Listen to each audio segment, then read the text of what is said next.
आत्मदेव महाराज जिनकी पत्नी है देवी धुंधली। धुंधली मतलब धुंधली कौन होती है? धुंधली मतलब होती है दुविधा बुद्धि, कंफ्यूज्ड माइंड्स जो होते हैं ना, करूं न करूं, ऐसे करूं।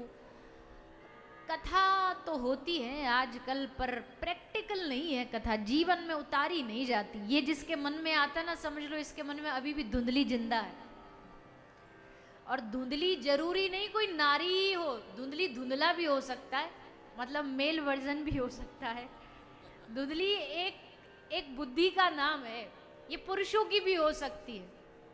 हर चीज में, किसी भी चीज में करना न करना, जब मन बड़ा विचलित रहता है तो समझ लो इसके मन में इसकी बुद्धि जो है वो धुंधली है, धुंधली बुद्धि है।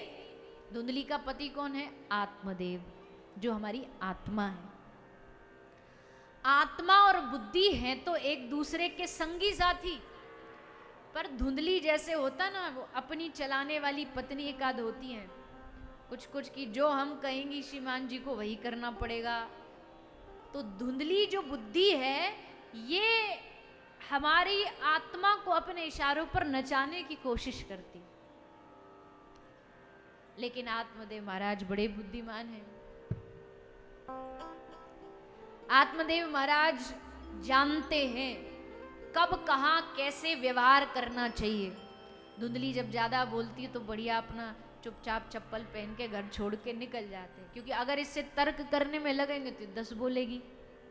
इसलिए चुपचाप शांति से वहां से उठ करके स्थान छोड़ करके आत्मदेव ब्राह्मण निकल जाते थे। पर अब जब बात आई संतान की, बात आई बेटे की, संतान चाहिए, संतान हो नहीं रही। एक संत से आत्मदेव महाराज फल लेके, कृपा का प्रसाद लेकर के आ गए, धुंधली को दे दिया। अब ले तो लिया लेकिन दुविधा बुद्धि। बालक के जन्म से पहले दुख और बालक के जन्म के बाद दुख। जन्म जब घर में 9 महीना रहेगा तब हमको इतना कष्ट, ये करो वैसा करो, ये नहीं खाओ वहां मत जाओ, और जन्म हो जाएगा तब फिर डबल दुख।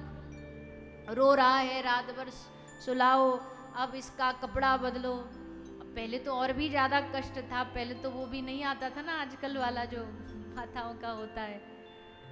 पहले तो बेचारी मैया, अब तो ये भी नहीं कह सकती, पहले की माता तो बड़े गर्व से कहती थी बच्चे को गीले में सूखे में सुलाया और हम गीले में सोई। अब तो बेचारे को पैक करके रात को सुला देती है, रात भर पैक होके सोता रहता है। तो सोच रही हो जाएगा तो फिर कष्ट होंगे, रात को भर इसको हिलाना जगाना, भैया ये सब हमारे बस की बात नहीं, छोड़ो ये सब। इतने में ही आ गई छोटी बहन, उसने हाँ में हाँ मिला दी।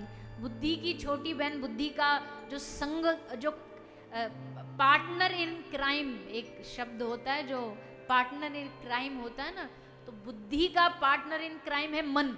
ये साथ देता रहता मन, उसकी हाँ में हाँ मिलाता रहता है। हाँ हाँ हाँ तू एकदम सही कह रहा है, तू एकदम सही रास्ते पे चल रहा है।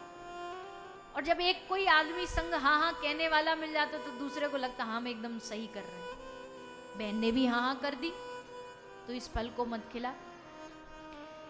तो ये झूठ कब तक टिकेगा? धुंधली ने पूछा। बोले मैं हूं ना, बोले मेरे पति का क्या होगा, उसको कैसे संभालूंगी? बोले उसको 9 महीने के लिए तीर्थ यात्रा पे भेज दे। बोल दे बच्चे को अच्छे संस्कार आएंगे, पति तीर्थ करेगा तो। तेरा पति? बोले मेरा पति लालची है, उसको पैसा दे देना, वो मुंह बंद कर लेगा। और आस पड़ोसी? बोले आस पड़ोसी को बोल देंगे कि डॉक्टर ने कहा 9 महीना बेड रेस्ट, किसी से मिलना जुलना नहीं। तो सबको अपने अपने ठिकाने लगा दिया, सब ठिकाने लग गए। अब फल बचा, इस फल को क्या करो, इसको भी ठिकाने लगा दो, इसको गैया को खिला दो। तो महाराज जी का फल काम करता है नहीं करता, ये एक्सपेरिमेंट भी हो जाएगा और फल भी ठिकाने लग जाएगा। फल को खिला दिया गैया को, और प्रपंच चालू किया। और इस प्रपंच में फंसा कौन? आत्मदेव महाराज। जब बुद्धि और मन जब दोस्ती कर लेते ना, संधि कर लेते हैं, तब फिर इस आत्मा को 84 के चक्कर में तीर्थ यात्रा पर निकल जाना पड़ता, भटकना पड़ता है। 9 महीने बाद बालक हुआ, लेकिन जो झूठ पर आधारित बालक था उसमें वही संस्कार थे, मारना, पीटना, लूटना, झगड़ना। और गाय को जो फल खिलाया उससे गोकर्ण महाराज का प्रागट्य हुआ। दोनों भाई साथ में पढ़े लिखे, लेकिन दोनों के संस्कार एकदम अलग थे। और एक समय आकर के धुंधकारी ने इतने पाप किए कि मर के एक दैत्य बनना पड़ा। और दैत्य भी कोई ऐसा वैसा नहीं था, ऐसा वैसा दैत्य बनता तो गया में पिंडदान करने पर मुक्त हो जाता, लेकिन 100 बार पिंडदान करने पर भी मुक्ति जब नहीं हुई, तब श्री गोकर्ण महाराज ने अपने गांव में भागवत कथा कराई।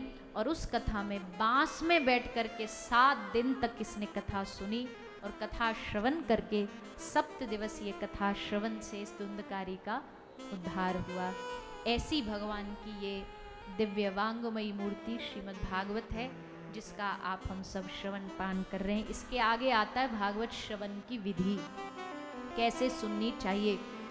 तो वैसे तो अधिकतर जो हम कथा सुनते हैं, सब कथाओं में मैं हमेशा कह देती हूँ, श्रद्धा से सुनो, विश्वास से सुनो। पर ये विशेष पुरुषोत्तम मास की कथा है, तो थोड़ा सा सबको कुछ कुछ नियम लेकर के इस कथा को सुनने का प्रयास करना चाहिए। ज़्यादा कोई बड़ा नियम नहीं।